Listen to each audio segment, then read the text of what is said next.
बोला. माझे नाव संजीवनी भारत कासवटे आहे आणि आज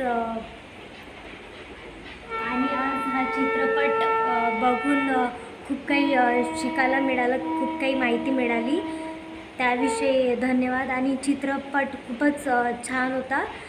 खूप काही शिकण्यासारखं होतं की आपल्याला म्हणजे आपल्याला कसं काय डोकं शांत होईल आणि कसं आपण थोडं राग म्हणजे राग कसा कंट्रोल होऊ शकेल आणि कशा चांगल्या गोष्टीचा मार्ग जाऊ शकतो याविषयी माहिती मिळेल. धन्यवाद. खूप छान.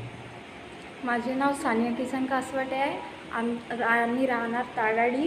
येथे मानवता बुद्ध विहारामध्ये आज दानशूर हा पिक्चर दाखवण्यात आला व त्यामध्ये एक साधनेबद्दल सांगितले गेले की आपण एखाद्या माणसाचा राग काहीही असो तर त्या माणसाला स्वतःवरती कंट्रोल कोणत्या पद्धतीने करता येईल ते एक साधनेमध्ये सांगितले गेले. त्यामुळे हा पिक्चर खूप छान होता. छान.